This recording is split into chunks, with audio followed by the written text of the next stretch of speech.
할렐루야. 성탄 시즌을 맞이하여서 주님의 탄생을 기억하며 기념하는 주간입니다. 오늘도 새로운 한 날을 우리에게 허락하여 주시며 주님의 오심을 기뻐하는 마음으로 주님의 존전에 나와 예배할 수 있게 하시오매 감사합니다.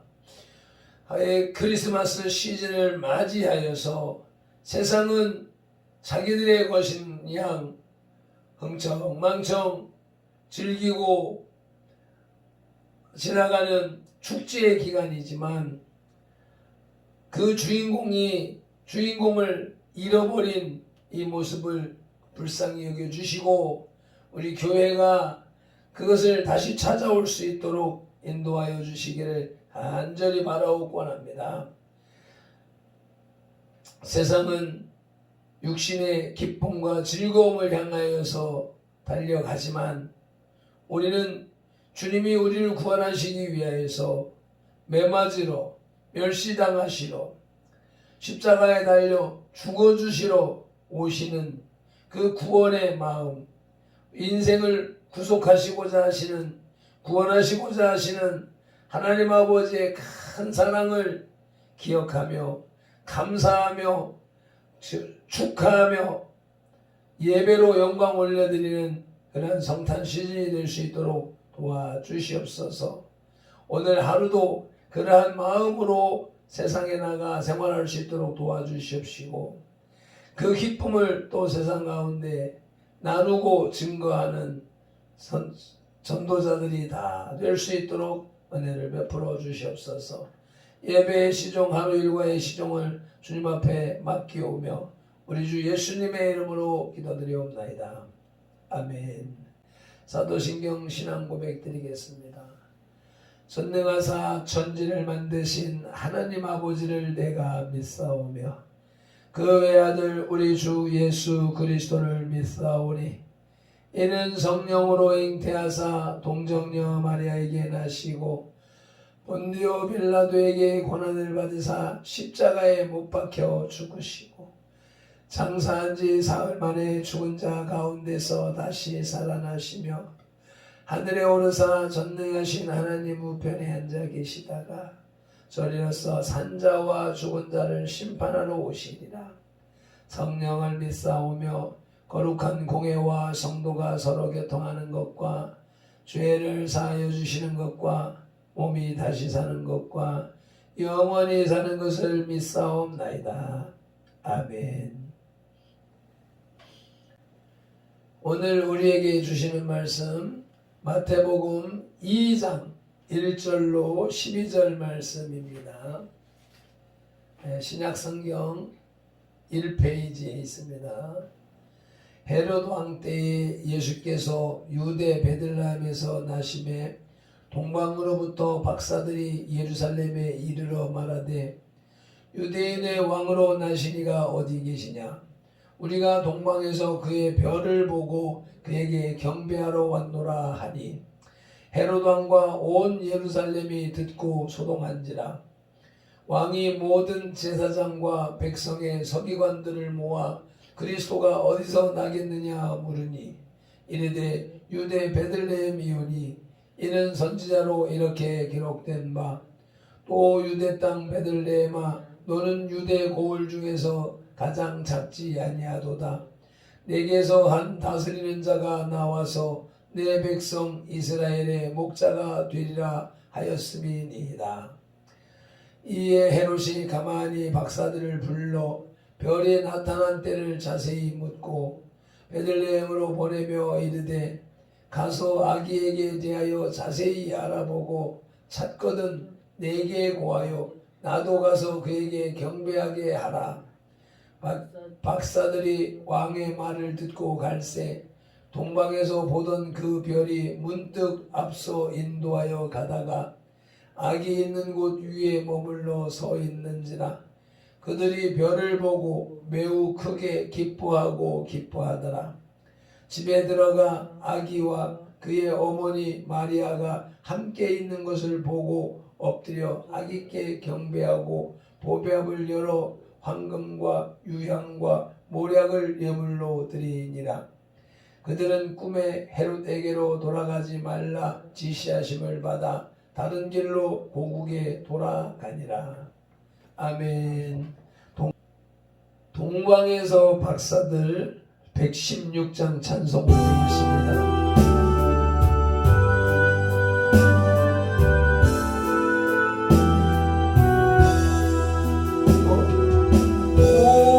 동방에서 박사들 대한 예물 가지고 산을 넘고 물을 건너 별 따라왔도다. 오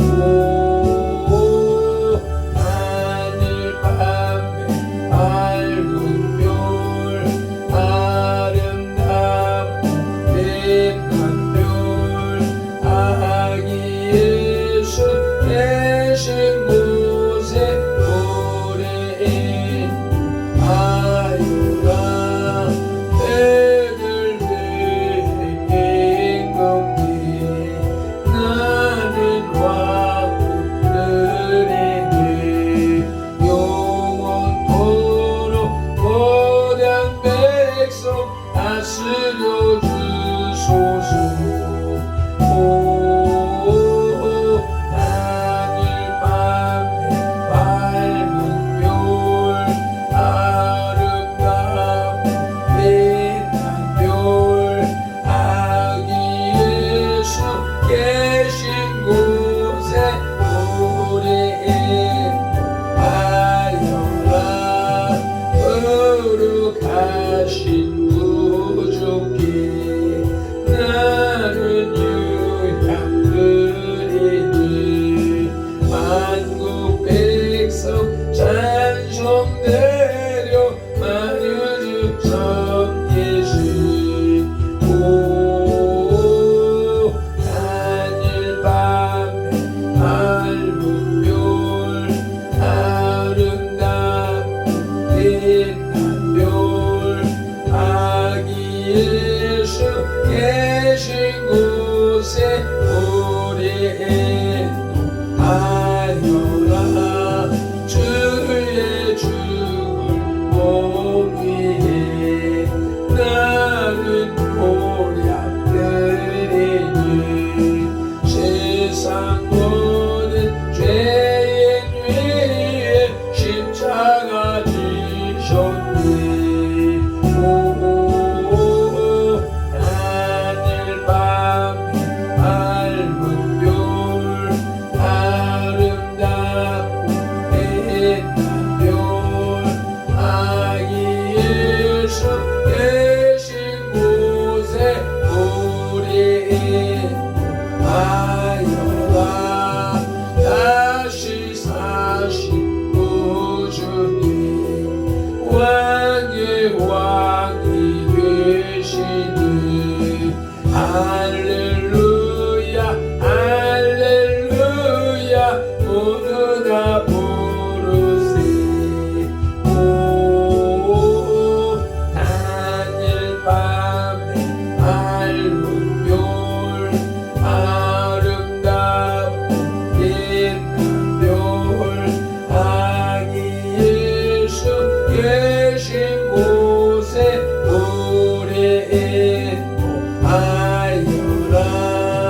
오 하늘 밤에 밝은 별 아름답고 빛난 별 아기 예수 계신 곳에 오래 하여라.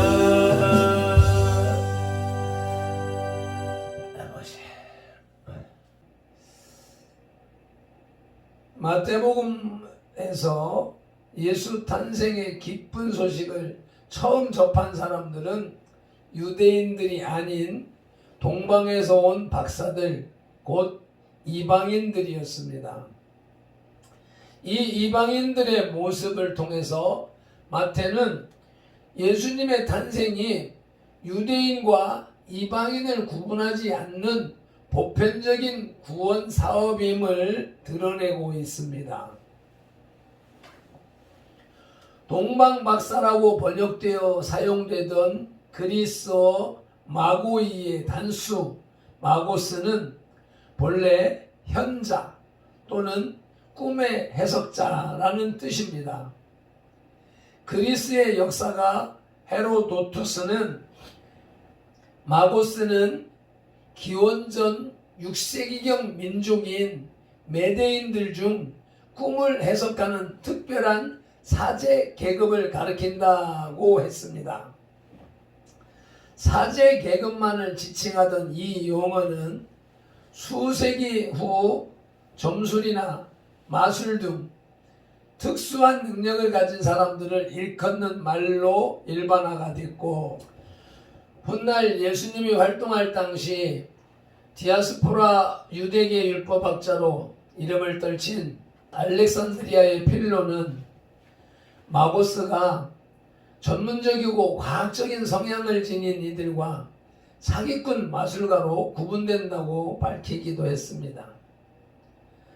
한편 마태복음에서는 동방에서 별을 보고 예루살렘에 온 사람들을 가리켜 마고스라고 소개했고, 마태는 마고스의 다양한 의미 중에서도 특히 천문학적 지식을 지니고 있던 이들을 마고스라고 함으로써 이것을 긍정적인 의미로 사용했던 것으로 보입니다. 동방박사들의 고국은 어디인가 라고 하는 제목으로 말씀을 참고하도록 하시겠습니다. 지금까지 서구 성경 주석가들은 동방박사들의 고국이 페르시아일 것이라고 추측해 왔습니다. 그 이유는 BC 8세기에서 6세기에 이르는 동안 유대인들이 세계 곳곳으로 흩어질 때에 페르시아와 그 주변 나라들의 성읍으로 이주했는데, 열왕기상 17장 6절의 말씀과 에스더서의 배경이 되기도 하지요. 그 나라들에서 민수기 24장 17절에 기록된 한 별이 야곱에게서 나오며 한 홀이 이스라엘에게서 일어날 것이라는 예언에 따라 구세주가 탄생할 때에는 특별한 별이 나타날 것이라고 전파했을 것이라는 것입니다. 그 결과 메시아의 탄생을 일러주는 한 별이 몇몇 페르시아의 박사들에게 나타나자 그들이 새로 나신 유대인의 왕께 경배드리기 위해서 유대 땅을 향해 길을 떠났다는 것입니다. 유대인들은 이 예언을 메시아의 출현에 대한 계시의 말씀으로 이해합니다.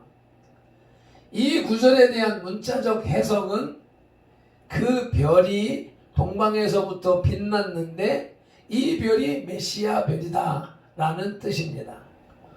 성경에서 별이 빛나는 것과 이스라엘 왕이 오실 것을 연결해서 예언한 구절은 이곳 민수기 24장 17절 뿐입니다. 동방박사들의 고국은 과연 페르시아일까요? 그것은 믿을만한 가설일까요? 유석근 목사님은 결코 그렇지 않다고 주장합니다.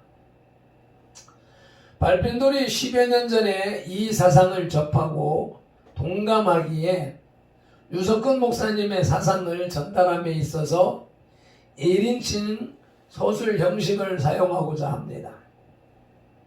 제 것처럼 말한다고 오해 없으시기 바랍니다. 성경을 자세히 상고해 보면 이 고전적인 동방박사 페르시아인설은 수긍할 만한 이론이 결코 아니라는 사실을 알 수 있습니다.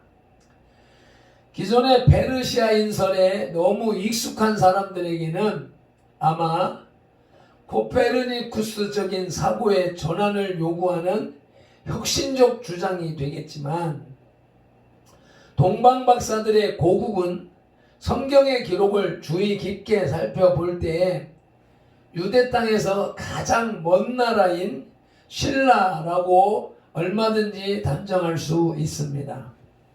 이제 그 타당한 근거들을 내증과 외증으로 고찰해 보기로 합니다. 2000년 전 유대 땅 베들레헴에 나신 어린 예수님을 찾아가서 황금과 유향과 모략을 들여 경배한 동방 박사들이 우리의 조상이었다는 학설을 살펴보시겠습니다. 우리식으로 말하자면 지오라마 비전하자는 것입니다. 먼저 아기와 어린이의 차이를 살펴보겠습니다. 동방 박사들의 경배 사건은 마태복음 2장에 기록되어 있고, 목자들의 마구간 방문 사건은 누가복음 2장에 기록되어 있습니다.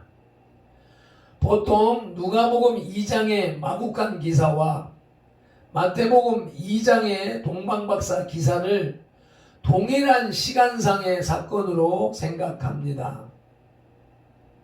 많은 성탄 노래와 그림, 성탄 관련 선극들이 그것을 조장하고 있지요.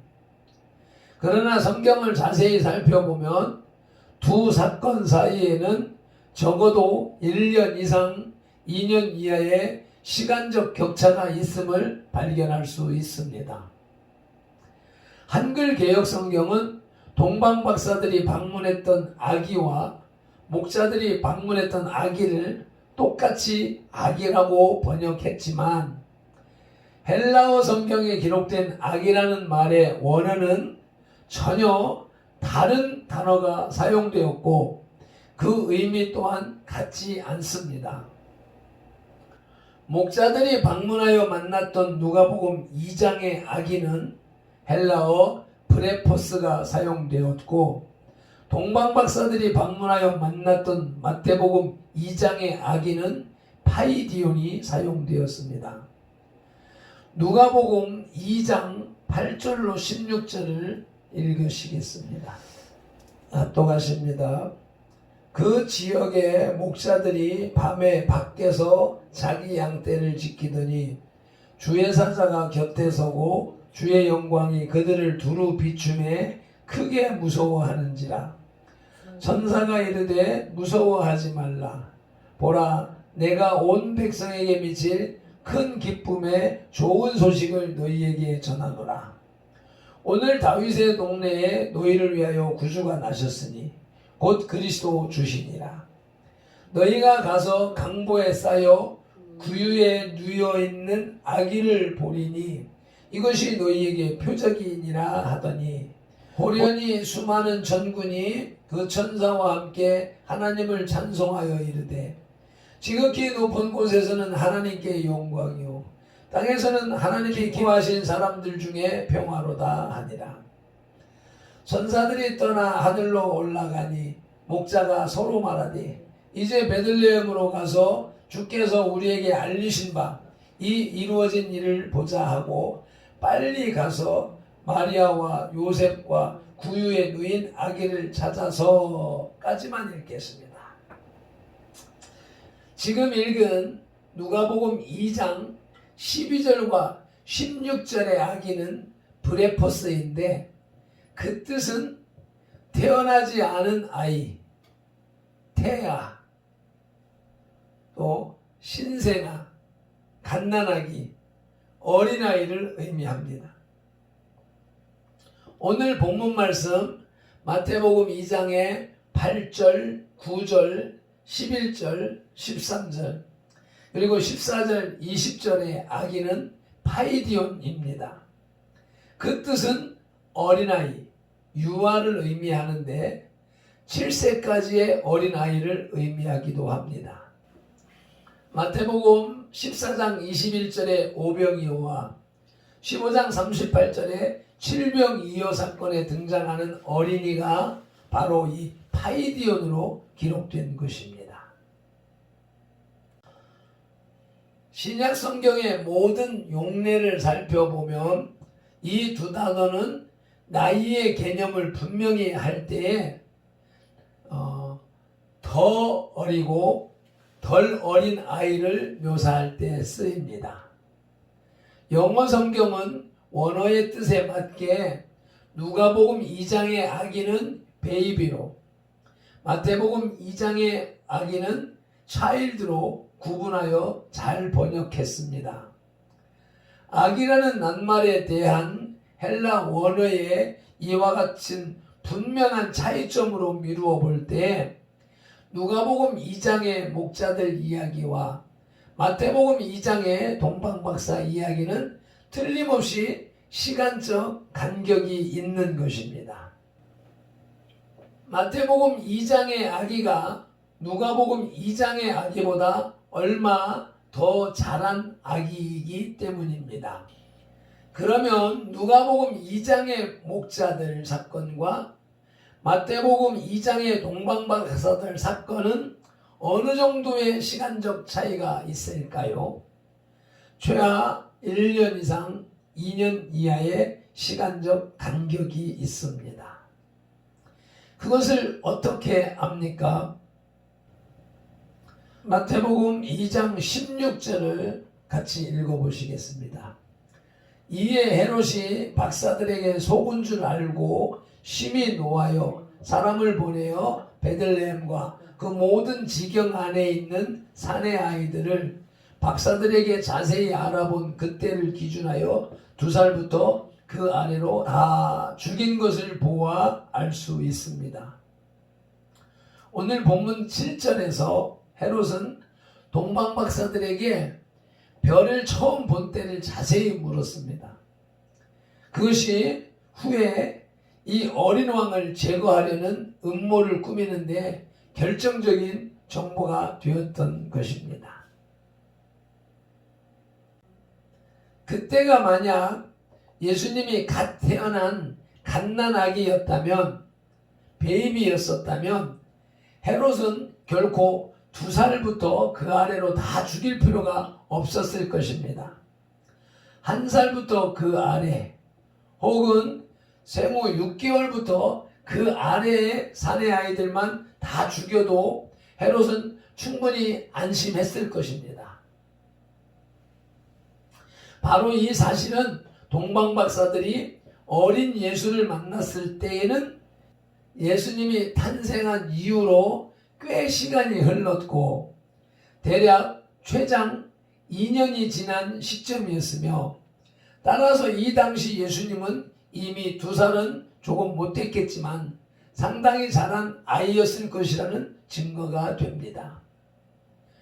동방의 하늘에서 메시아의 별이 현인들에게 아기 예수의 탄생을 알려준 때로부터 그들이 얼마나 오래 여행을 했는지 자세히는 알 수는 없습니다. 하지만 상당히 긴 기간이었음은 틀림없습니다.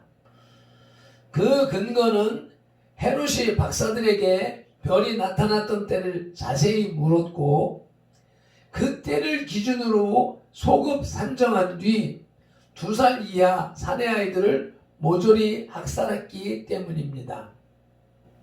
그런즉 적어도 탄생 후 최장 2년이 경과한 시점이었습니다. 따라서 동방의 현자들이 경배했던 예수님은 탄생 당시의 갓난아기 브레포스가 아니라 최다 2살 때쯤의 어린아이 파이디온이었습니다. 헤롯은 갓난아기만 아니라 2살 아래로 다 죽였습니다. 결과만 보면 확실히 제거하기 위해 필요 이상으로 죽인 듯이 보입니다. 하지만 헤롯이 2살 아래의 유아들을 학살한 진짜 이유는 7절과 16절의 내용에 따라 동방박사들이 알려준 대로 별이 처음 나타난 때를 기준으로 삼았기 때문입니다. 그러므로 별이 처음 나타났던 것은 대략 2년 전이었던 것입니다. 이 같은 사실들로 미루어 볼 때에 누가복음 2장의 목자들 이야기와 마태복음 2장의 동방박사들 이야기는 약 2년의 시간적 격차가 있다는 것을 알 수 있습니다. 그리고 동시에 이 사실은 동방박사들이 예루살렘까지 대략 2년에 걸쳐 여행했다는 것을 보여줍니다. 오늘 말씀은 여기서 맺겠습니다. 우리는 그동안 성탄을 축하하는 목동들과 박사들이 동일한 시간대에 아기 예수를 경배한 것으로 알고 믿어왔습니다. 그것은 과거 모든 설교와 성극, 성화 등이 그렇게 믿고 가르치고 표현해 왔기 때문입니다. 그런데 오늘 말씀의 내용은 마치 지금부터 477년 전인 1543년 코페르니쿠스가 지동설을 발표하는 것과 같은 충격적인 것 같습니다. 많은 오랜 세월 믿었던 천동설이 지동설로 뒤집힌 것과 같이 이 또한 부정할 수 없는 사실입니다. 성탄절을 맞아 며칠간 그 근거를 나누어서 제시하도록 하겠습니다. 결론은 2000년 전에 아기 예수께 황금, 유향, 모략을 들여 경배한 동방박사는 신라에서 별의 인도 따라간 천문학자였다는 것입니다. 기도드리겠습니다. 하나님 아버지, 은혜와 사랑에 감사를 드립니다. 코페르니쿠스가 지동설을 주장할 때에 세상 모든 사람들은 천동설을 믿고 있었기 때문에 그를 이단자로 몰았습니다. 그러나 그것이 오랜 세월 지나면서 사실로 확인된 것처럼 지금까지 우리들은 예수님이 태어나신 시점에 목자들과 동방박사들이 같은 시간대에 아기 예수님께 경배했던 것으로 알고 믿고 살아왔지만 이제 말씀을 깊이 상고하고 따져보니 이와 같이 시간 차이가 있는 것이다 라고 하는 말씀을 우리에게 듣게 하시고 생각하게 하시고 깨닫게 하시니 감사를 드립니다. 더 많은 자료들과 내용들을 잘 살펴서 성경을 바로 알고 역사를 바로 알고 예수 그리스도의 구속사를 정확하게 알아서 이 시대를 살아가며 이 말세를 살아가며 우리의 신앙을 굳건히 지키는 밑바탕이 될 수 있도록 도와주시옵소서. 오늘 하루도 귀한 복음을 접했으니 복음을 증거하는 삶을 살아갈 수 있도록 은혜를 베풀어 주시옵소서. 감사하며 우리 주 예수님의 이름으로 기도드리옵나이다. 아멘. 동방에서 박사들 찬송으로 영광 올려드리고 기도하시겠습니다.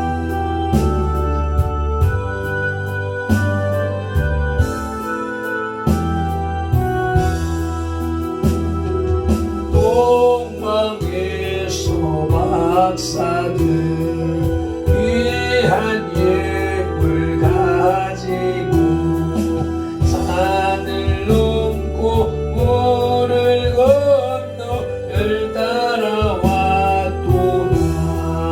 오 다니엘 밤에 맑은 별 아름답고 빛난 별 아기 예수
하나님의